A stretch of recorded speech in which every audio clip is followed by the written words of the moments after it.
Hello everybody, welcome back to the channel. For this project I decided to make a hi-fi table / cabinet for all my hi-fi gear and other stuff. It was high time that I did something, cause it's just standing on an ugly table at the moment taking up space. So to start off things, I took my rough stock here, as you can see, the board and planks, and I am busy trying to flatten it.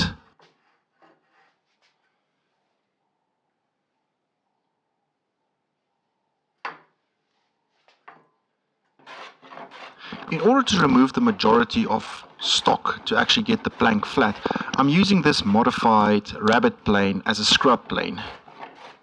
I'm using vertical strokes across the plank to take out any high spots that are still remaining and work from there all over the plank. After that, I'm now smoothing down the plank after the majority of the stock has been removed to get it nice and smooth.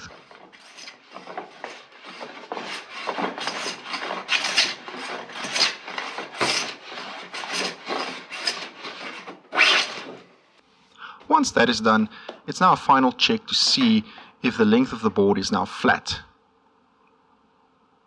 And in this case, the high spots in the middle has been eliminated.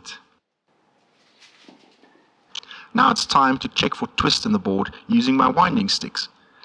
If any twist is there, I'm going to take it down by using my planes.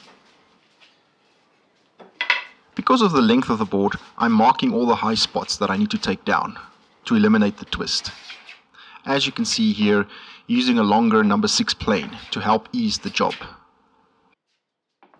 I will actually iterate between checking the twist and seeing if the board is still flat and not develop the hump again in the middle, until I'm satisfied with the flatness of the board.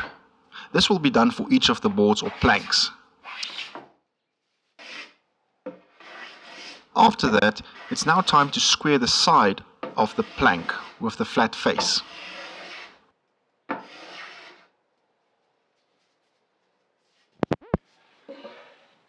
With my primary flat face and both ends square to the flat face, it's now time to mark out the thickness of the board so that it will be universal across.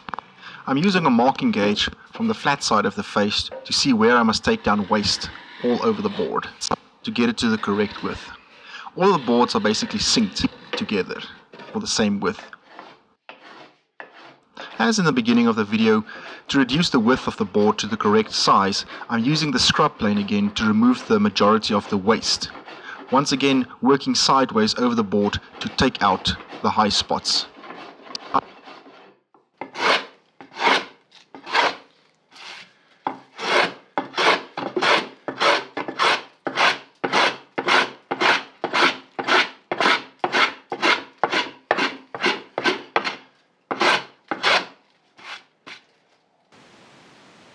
With all of that done, I can now finally glue together the boards to form the sides and the top and bottom of the hi-fi cabinet.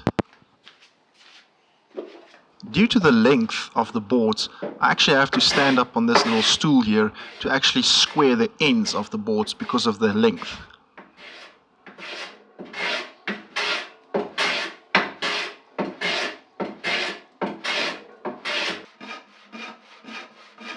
To get the correct length for all of the boards that I've made now, I need to rip saw it, as you can see here, to get to the desired width.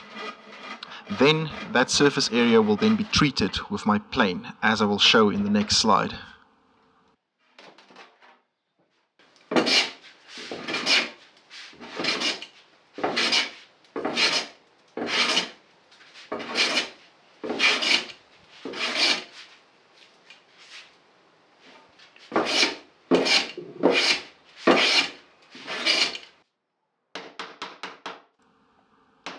I'm going to use half-flat dovetails to join the edges together, or the sides of the cabinet together.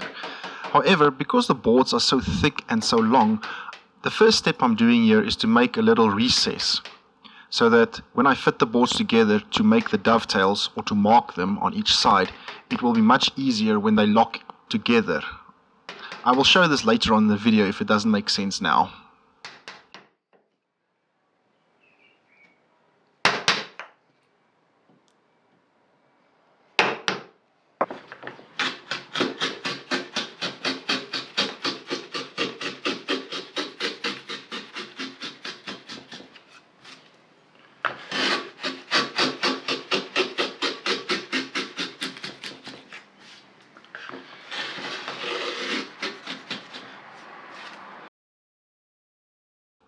Once the rabbit has been made, it's now time to mark out where I'm going to make the dovetails.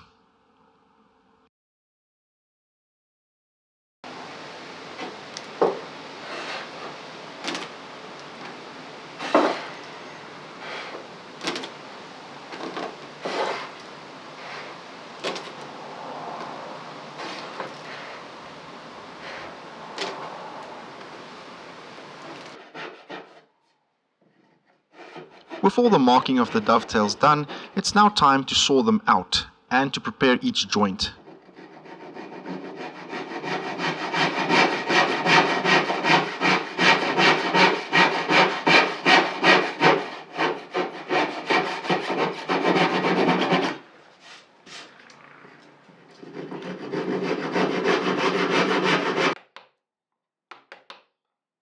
As always, I'm using a chisel to remove the waste between the tails instead of sawing them out. I just find it easier and quicker to do it like this, and it's quite relaxing.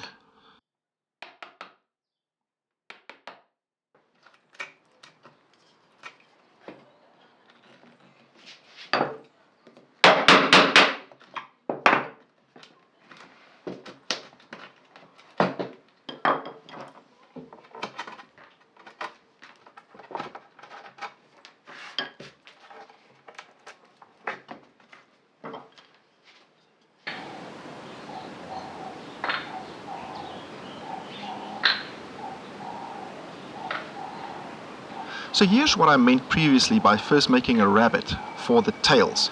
This makes it easier to lock the piece to the side pieces where I must now mark out the tails. I don't have to worry about the piece now shifting when the rabbit's there locking it together. It just makes it much more easier with these big pieces. Once the markings of the tails have been transferred, I now use my saw to remove the majority of the waste along the lines of the recesses for the half flap dovetails.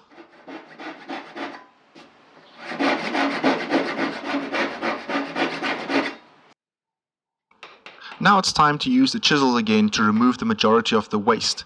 After the majority of the waste has been removed, I will use a smaller chisel to clean it up and make it neater and try to fit it to the tails.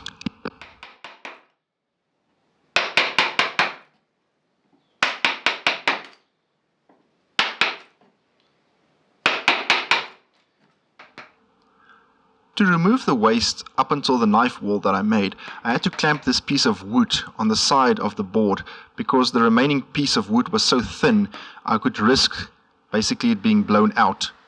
Here you can see the thinness that I was talking about, why I need to clamp the extra piece of wood to give it strength while cleaning up the insides of each of the recesses.